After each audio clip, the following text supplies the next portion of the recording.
Hindi global में आपका स्वागत है। यहाँ मिथक, बीम, फैंटेसी आदि पे जो आपकी रिकॉर्डिंग हो रही है आपके डिमांड पे, तो इन्हें देख लीजिएगा। एग्ज़ाम में ये महत्वपूर्ण रूप से आता है। तो सबसे पहले हम मिथक देखते हैं। मिथक जो है अंग्रेजी के मिथ शब्द से बना है। दूसरी तरफ मिथक का उद्भव यूनानी शब्द के मिथॉस से माना जाता है। तो पूछ सकता है कि मिथक अंग्रेजी के किस शब्द से बना है, तो मिथ से बना है और यूनानी शब्द मिथास से माना जाता है। ये मूल रूप से मौखिक कथाओं से जुड़ा होता है। ठीक है, ये मूल रूप से मौखिक कथाओं से जुड़ा रहता है। यह परंपरागत कथाओं के रूप में ज़्यादा प्रचलित होती है, जिसमें धर्म, रीति रिवाज आदि को मुख्य धारा में रखा जाता है। मिथक शब्द ऐसे आख्यान के लिए प्रयुक्त होता है जहाँ कोई तर्क न हो। इसे बिना तर्क पर स्वीकारा जाता है, जैसे दंत कथा, पुरा कथा। जैसे कह दिया जाता है कि हर एक गांव में बताया जाता है कि महुए का पेड़ है या पीपल का पेड़ है, उस पर कोई चुड़ैल रहती है। देखा नहीं है किसी ने, पर ये हमेशा चला आता है और लोग मानते भी हैं। तो ऐसी ही कथाओं को मिथक कहा जाता है। नार्थप फ्राई को मिथकीय समीक्षा के प्रवर्तक के रूप में देखा जाता है। लेवी स्ट्रॉस मिथक को मानसिक और रूपात्मक क्रिया मानते हैं। उनका मानना था कि मूक मिथक लौंग है तथा साथ ही इसके अलग अलग रूप को परोल कहा जाता है। लौंग और परोल जो है ये व्यक्तिगत भाषा होती है। ठीक है, उसके आधार पर इन्होंने लेवी स्ट्रॉस ने माना है। फ्रायड मिथक को इच्छा पूर्ति के विधान के रूप में देखते हैं तथा मिथक को स्वप्न का सजातीय मानते हैं। ठीक है, वी को भाषा के को संकेत से उत्पन्न मानते हैं और मिथक को भाषा के विकास का पड़ाव समझते हैं। हर्डर भी भाषा का विकास मिथक से मानते हैं। हर्डर भाषा का विकास किससे मानते हैं, तो मिथक से मानते हैं। मैक्स मुलर मिथक को भाषा का रोग मानते हैं। मैक्स मुलर मिथक को भाषा का रोग मानते हैं। दुर्खिम मिथक को प्रकृति से न जोड़कर उसका संबंध समाज से मानते हैं। युंग मिथक को सामूहिक आदिबिंब मानते हैं और रिचर्ड चेज काव्य को मिथक और मिथक को काव्य मानते हैं। साहित्य में मिथकीय बिंब से आदिम विश्वासों का स्वरूप विस्तारित होता है। आगे देखते हैं, डॉक्टर नगेंद्र के भी कुछ हैं। डॉक्टर नगेंद्र द्वारा प्रस्तुत मिथक के वर्ग, तो इन्होंने 2 वर्ग माने हैं, प्राकृतिक और धार्मिक, और फिर धार्मिक को 2 भागों में बांट दिया है। उपास्य देवों के स्वरूप से संबंध मिथक कि मतलब देवता होते हैं, ये सारे मिथक ही हैं। दूसरा कर्मकांड संबंधी मिथक। ठीक है, मिथकों के माध्यम से विभिन्न आदि पूछ सकता है कि डॉक्टर नगेंद्र ने मिथक के कितने रूप बांटे हैं, तो 2 बांटे हैं, प्राकृतिक और धार्मिक। फिर धार्मिक का विभाजन किया है इन्होंने 2। मिथकों के माध्यम से विभिन्न आदिम संस्कृतियों की संरचनाओं का अध्ययन तथा उनकी आपस में तुलना की जा सकती है। मिथक धार्मिक आख्यानों, कर्मकांडों तथा संस्कृति से गहरे अर्थों से जुड़े होते हैं। कई बार मिथक को एक सामूहिक अभिव्यक्ति तथा सामाजिक संरक्षण के लिए भी गढ़ा जाता है। मिथक को सामान्यतः 3 हिस्सों में बांटा जा सकता है। सृष्टि संबंधी मिथक, देवताओं के प्रणयाचार, प्रलय संबंधी मिथक और संबंधी मिथक। ठीक है, तो ये 3 हैं।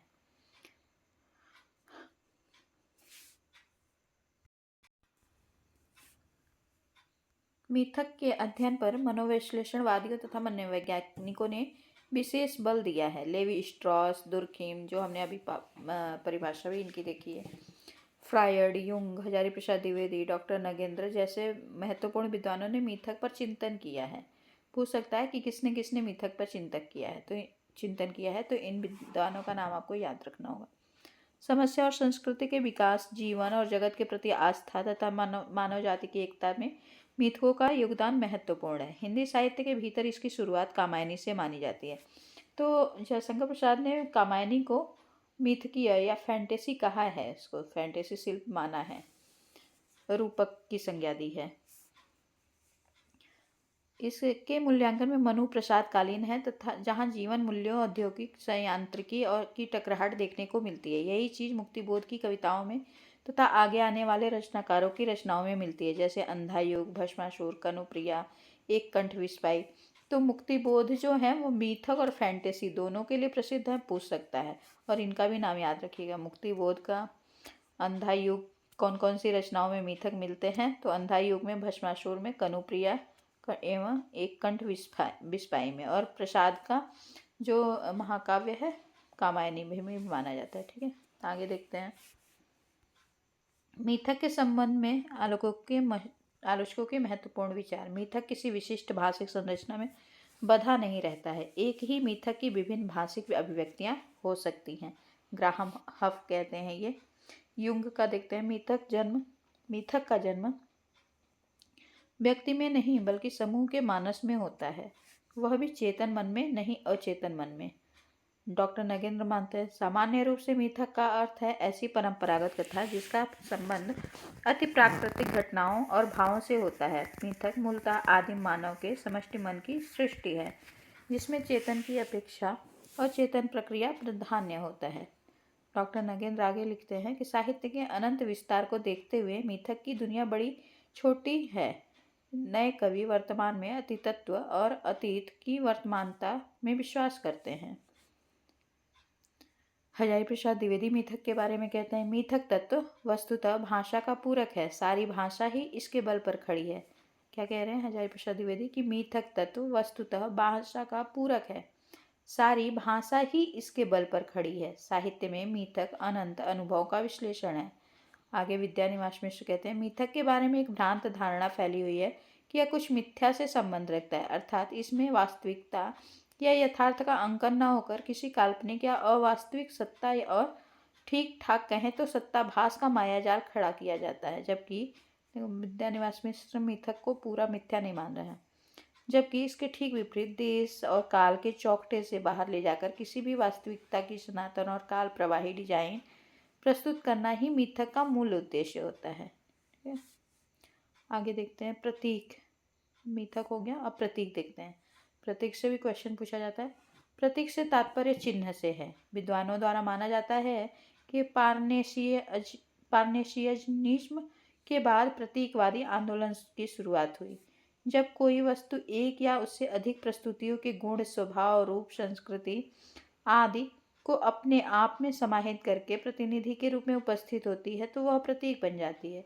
जब यथार्थवाद में अध्यात्म ने अपना स्थान बनाना शुरू किया, तब अमूर्त व्यक्ति ने अपने पैर फैलाने शुरू कर दिया और इसके बढ़ते स्वरूप ने प्रतीकवादी आंदोलन को हवा दी। कला साहित्य में इसकी शुरुआत 1870 और 1885 से मानी जाती है। तो पूछ सकता है कि प्रतीक की जो शुरुआत है साहित्य में कब से मानी जाती है, तो 1870 एवं 1885 ईस्वी से। फ्रांस के प्रथम कवि वाल्देयर की कविता कॉरस्पॉन्डेंस को प्रतीकवादियों ने अपना घोषणा पत्र समझा। ये भी पूछ सकता है, इसको याद रखिएगा। वाल्देयर की कविता कॉरस्पॉन्डेंस को फ्रांस के जो थे उनको प्रतीकवादियों ने अपना घोषणा पत्र समझा। इंग्लैंड में प्रतीकवाद की शुरुआत हुई। तो कहाँ शुरुआत हुई थी? इंग्लैंड में प्रतीकवाद की शुरुआत हुई विलियम बटलर येट्स ने की। किसने की थी इंग्लैंड में? तो ये विलियम बटलर येट्स ने। और घोषणा पत्र कहाँ का स्वीकार किया जाता है? तो फ्रांस के कवि थे वाल्देयर। 1886 ईस्वी में ग्रीक मूल के कवि व निबंधकार जीन मोरेयॉस ने फ्रांसीसी अखबार फिगारो द सिम्बोलिस्ट मैनिफेस्टो प्रकाशित किया, जिसके माध्यम से प्रतीकवाद के रूप में एक नया साहित्यिक आंदोलन शुरू हुआ। इस घोषणा पत्र के पश्चात 1891 ईस्वी में अल्बर्ट ओरिएट ने भी अपने लेख के जरिए प्रतीकवाद को स्पष्ट किया। वस्तुतः प्रतीकवाद हीगेल तथा शोपेनहावर के आदर्शवाद से प्रभावित है। तो प्रतीकवाद किससे प्रभावित है पूछ सकता है, तो हीगेल और शोपेनहावर के आदर्शवाद से। यट्स द्वारा प्रस्तुत प्रतीक के भेद। तो यट्स ने दो प्रतीक के भेद बताए, एक ध्वनि प्रतीक और दूसरा विचार प्रतीक। तो ध्वनि प्रतीक जो संवेगात्मक होता है और विचार प्रतीक बौद्धिक होता है। आगे देखते हैं। सीएम बावरा ने प्रस्तुत प्रतीक के भेद। सीएम बावरा ने प्रतीक के 3 भेद किए हैं। शब्द प्रतीक, वाक्य प्रतीक, प्रबंध प्रतीक, जिसमें विशिष्ट शब्द, मुहावरे और लोकोक्तियाँ आ जाती हैं वाक्य प्रतीक में, और अनुपदेश रूप समासोक्ति। भिन्न भिन्न देशों के प्रतीकवादी विद्वानों की तालिका। चार्ल्स वाल्देयर फ्रांस के हैं, इंग्लैंड के जॉर्ज मूर हैं, और जर्मनी के स्टीफेन जॉर्ज, एमी लॉवेल, और फ्रांस के और भी हैं पॉल वर्लेन। ये सब लोग प्रतीकवादी हैं। Arthur Rimbaud, Stephane Mallarme, Oscar Wilde, Arthur Symons, Ernest Dowson, ये लोग प्रतीकवादी विद्वान हैं। सर्वप्रथम प्रतीकवाद की प्रवृत्ति वाल्देयर मलारमे की रचनाओं में दिखाई देती है। फ्रांस के बेलेर्न, रैम्बो तथा इंग्लैंड के मेटरलिंक, W.B. It's, J.M. सिंज आदि रचनाकारों ने इस प्रवृत्ति को स्वीकारा। प्रतीकवाद रचना में शाश्वत सत्य की व्यंजना पर बल देता है। इसका मानना है कि शाश्वत सत्य जो हमेशा यूनिवर्सल ट्रूथ रहता है उसकी बात हो रही है। शाश्वत सत्य प्रतीकों के माध्यम से संबंध है, मतलब जो प्रतीक है वो शाश्वत ही विद्यमान है संसार में। कहने का मतलब ये है कि कभी किसी ने शुरू किया होगा कोई शब्द और वो प्रतीक के रूप में बन गया। प्रतीकवादी यथार्थवादी दृष्टि की वस्तुपरकता का विरोध करता है। पूछा जाता है कि प्रतीकवादी किसका विरोध करता है, तो यथार्थवादी दृष्टि की वस्तुपरकता का विरोध करता है तथा साहित्य में आत्मपरक दृष्टि पर बल देता है। तो प्रतीकवाद किस पे बल देता है? आत्मपरक दृष्टि पर। इसी क्रम में प्रतीकवादियों ने बाह्य जगत के यथार्थ को महत्वहीन बताया। अतः अस्पष्टता और रहस्यात्मकता प्रतीकवाद के मुख्य बिंदु के तौर पर सामने आते हैं। प्रतीकवादियों ने मूल रूप से दृश्य प्रतीक तथा ध्वनि प्रतीक को महत्व दिया। उन्होंने काव्य प्रतीकवादियों ने महत्व किसको दिया? तो दृश्य प्रतीक और ध्वनि प्रतीक को। उन्होंने काव्य में शब्द और संगीत के मिश्रण पर बल देते हुए कहा कि संगीतात्मकता काव्य के लिए जरूरी तत्व है। तो पूछ सकता है कि किसमें संगीत को महत्व दिया गया था? बिंब में, फैंटेसी में, मिथक में, प्रतीक में। ठीक है, तो प्रतीक में संगीत को महत्व दिया गया था। डॉक्टर भगीरथ मिश्र द्वारा प्रतीकों का वर्गीकरण सबने अपने अपने अनुसार किया है। तो ये भारतीय विद्वान है डॉक्टर भगीरथ मिश्र।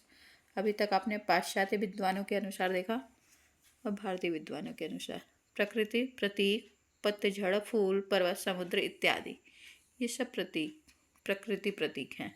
संस्कृति प्रतीक तो रामायण महाभारत हैं। आगे क्या है, ये सही नहीं आया है। प्रतीकों के कुछ उदाहरण, साजन होली आई है, सुख से हंसना जी भर गाना सांस्कृतिक प्रतीक है। प्रिय यामिनी जागी, ये प्राकृतिक प्रतीक। दुल्हनी गाँव मंगलाचार, ये भी सांस्कृतिक प्रतीक है। ये संस्कृति है ना हमारी, शादी में गाना। तो ये कबीरदास की पंक्ति है, दुल्हनी गाँव मंगलचार, हम सब आए राजा राम भरतार।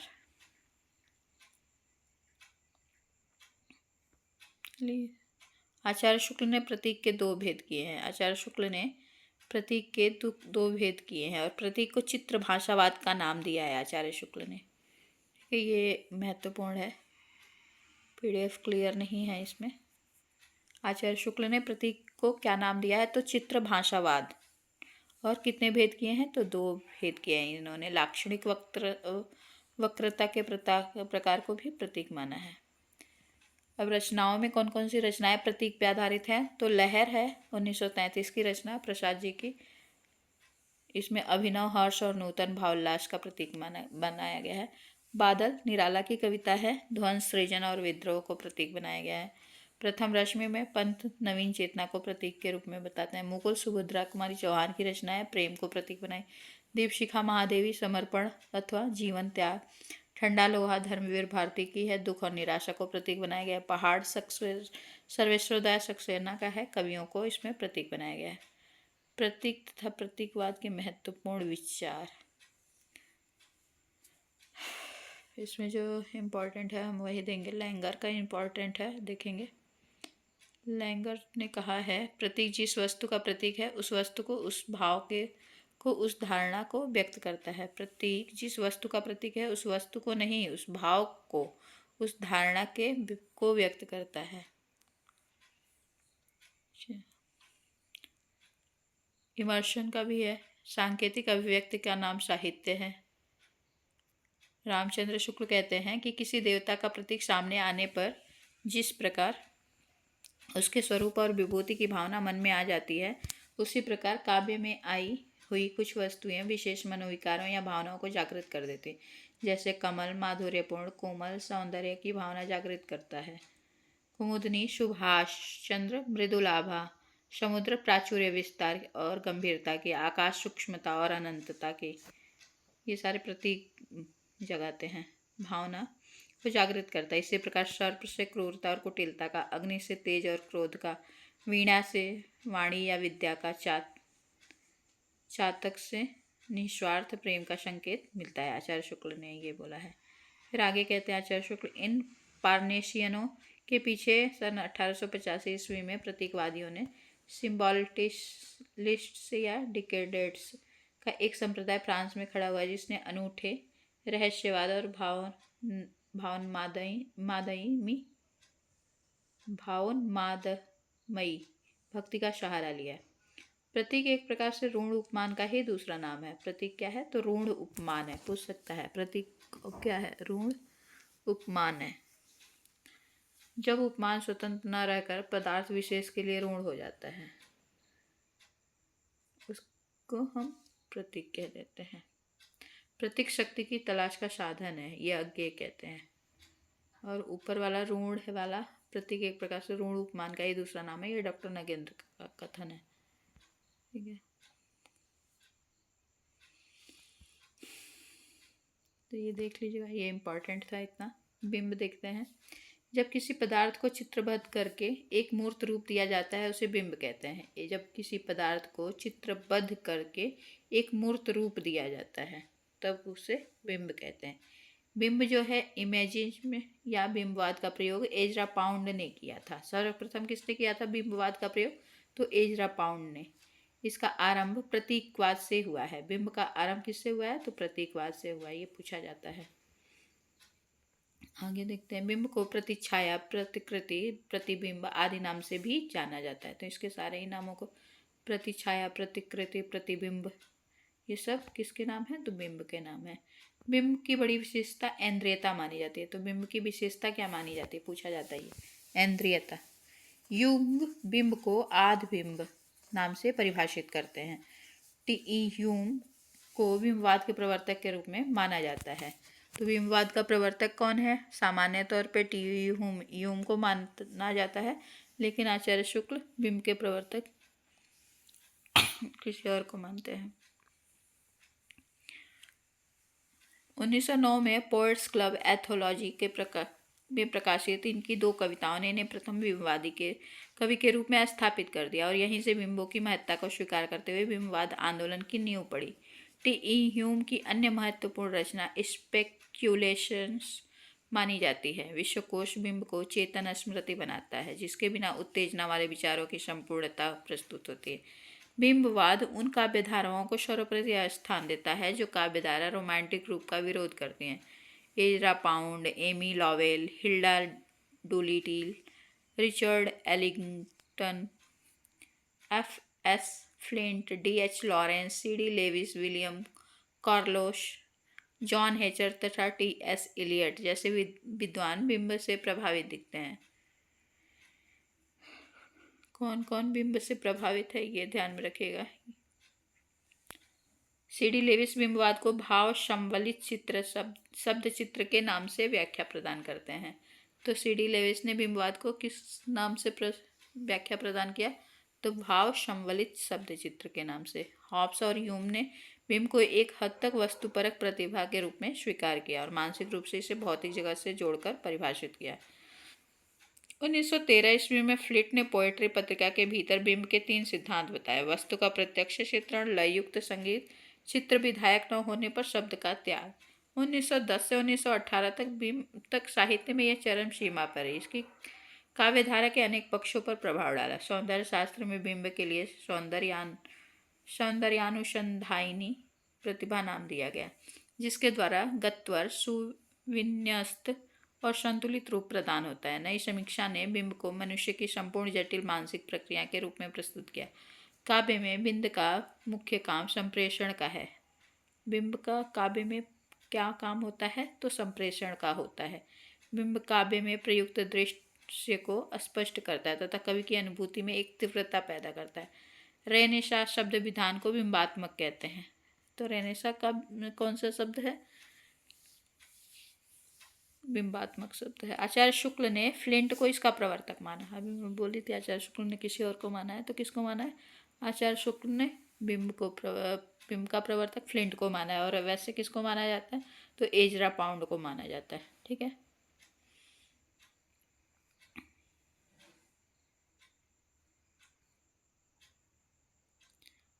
टी.ई. ह्यूम को माना जाता है। प्रतीक का प्रवर्तक एजरा पाउंड को माना जाता है। हिंदी समीक्षा में इस शब्द का सबसे पहले प्रयोग रामचंद्र शुक्ल ने अपने निबंध भाव या मनोविकार में 1915 ईस्वी में किया। तो पूछ सकता है हिंदी समीक्षा में बिंब का सबसे पहला प्रयोग किसने किया था? तो आचार्य शुक्ल ने किया था। कहाँ पे किया था? तो इनका निबंध है भाव या मनोविकार, उसमें किया था। काव्य में और किसको माना है ये भी पूछता है। आचार्य शुक्ल ने फ्लिंट को इसका प्रवर्तक माना है। और बिंब का सबसे पहला प्रयोग किसने किया था? तो वो एजरा पाउंड ने किया था। और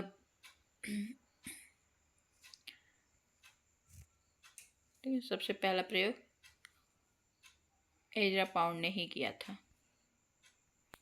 और प्रवर्तक किसको माना जाता है? तो टी.ई. ह्यूम को बिंबवाद का प्रवर्तक माना जाता है। आचार्य शुक्ल ने बिंब का प्रवर्तक फ्लिंट को माना है। काव्य में बिंब की चर्चा करते हुए आचार्य शुक्ल रूप विधान को स्पष्ट किया है। शुक्ल जी के अनुसार रूप विधान 3 प्रकार के होते हैं: प्रत्यक्ष रूप विधान, अस्मृत रूप विधान और कल्पित रूप विधान। ये पूछा जा सकता है कि शुक्ल जी ने रूप विधान के कितने प्रकार बताए हैं बिंब के अंतर्गत। उपयुक्त में कल्पित रूप विधान को ही काव्य के लिए आवश्यक माना जाता है। प्रत्यक्ष और स्मृति रूप विधान कल्पित रूप विधान के आधार है। तो ये भी पूछा जाता है कि आचार्य शुक्ल ने किस रूप विधान को आवश्यक माना है काव्य के लिए? तो कल्पित रूप विधान को। बिंबवाद का योगदान: गरिमा, अनुशासन, संतुलन की प्रतिष्ठा, भाषा की सहजता और प्रवाह पर बल, काव्य में विचार पक्ष की पुनः स्थापना, छंदों के बंधन से मुक्ति का प्रयास, भाषा में नाद और लय की पहचान, संक्षिप्त, ये विशेषताएं सारे, तथा समास अतिरिक्त शब्द योजना से मुक्ति, अतिशय, आत्मपरकता के खिलाफ वस्तुपरकता का महत्व। हिंदी साहित्य में प्रयोगवादी कवियों को बिंबवाद से प्रभावित माना जाता है, जिसमें मुख्यतः गे, शमशेर, केदारनाथ सिंह और गिरजा कुमार माथुर हैं। तो हिंदी साहित्य में के कवि कौन कौन से बिंबवाद से प्रभावित हैं या कवियों ने प्रयोग किया बिंबवाद का?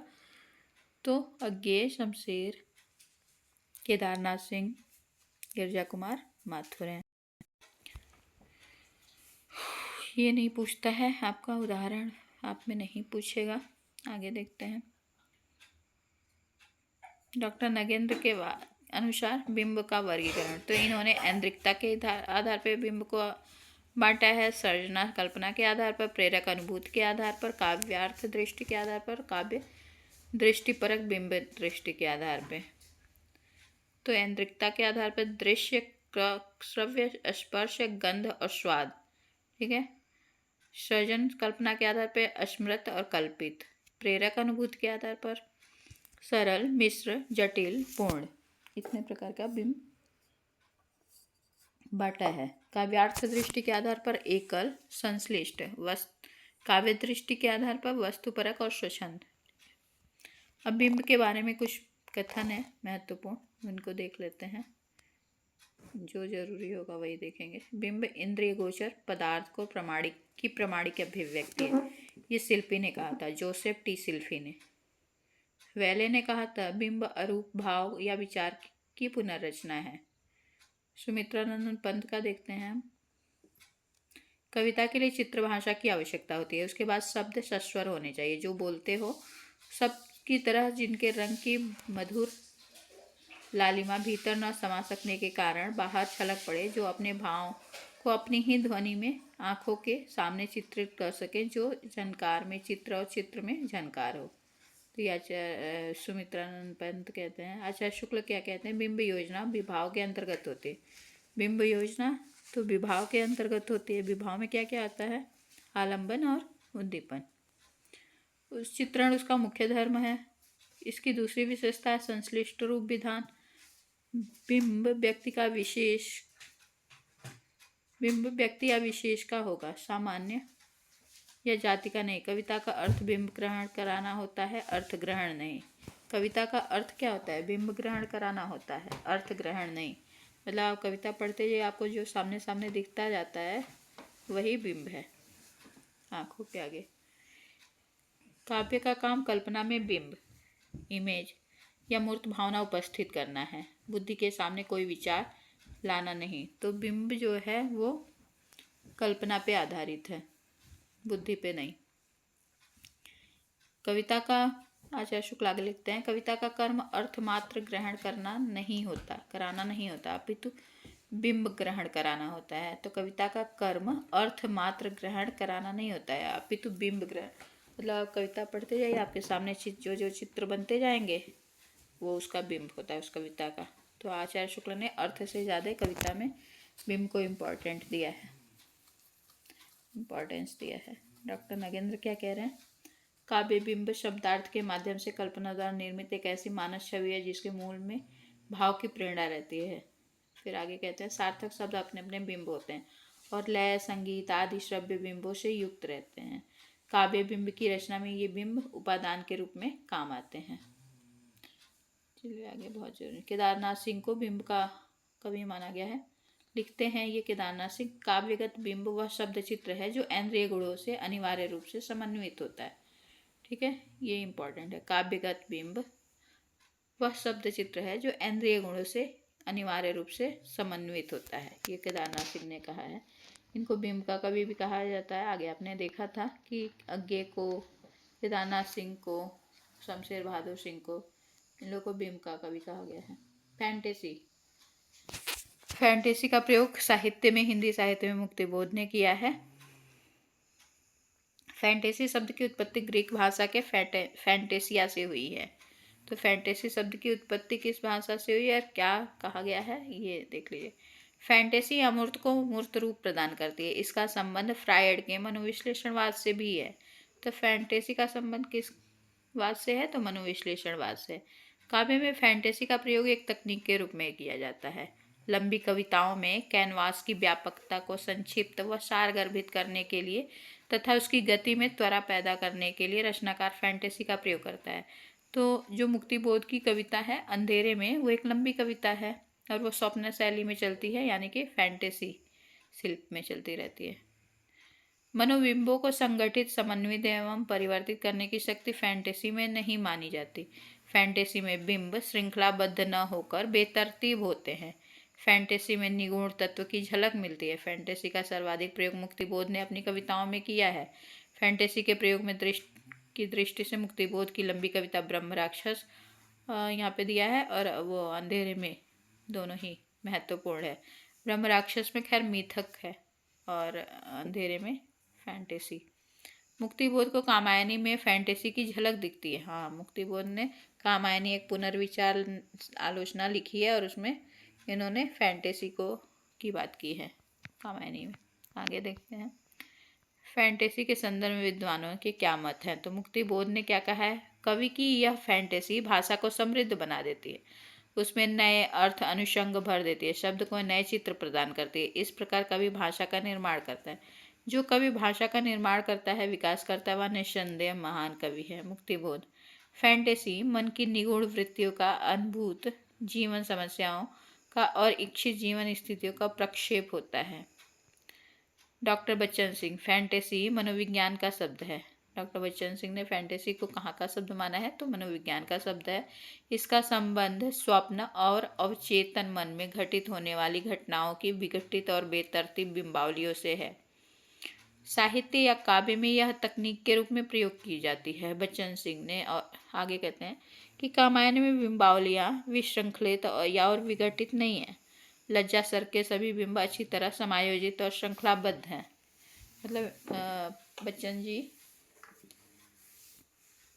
कामायनी को फैंटेसी नहीं मानते हैं, यहाँ पे कहने का मतलब ये है। चलिए ठीक है, ये आपका हो गया फैंटेसी बिंब। फैंटेसी किस शब्द से बना है, फैंटेसिया से, ग्रीक के। इसका संबंध मनोविश्लेषणवाद से है। साहित्य, हिंदी साहित्य में मुक्तिबोध ने इसका प्रयोग किया है। इनकी कविता अंधेरे में फैंटेसी शिल्प में लिखी गई है। ठीक है, ये बिंब हो गया, सारे ही हो गया, तो इनको आप देख लीजिएगा। चैनल को लाइक शेयर सब्सक्राइब कर दीजिएगा। धन्यवाद।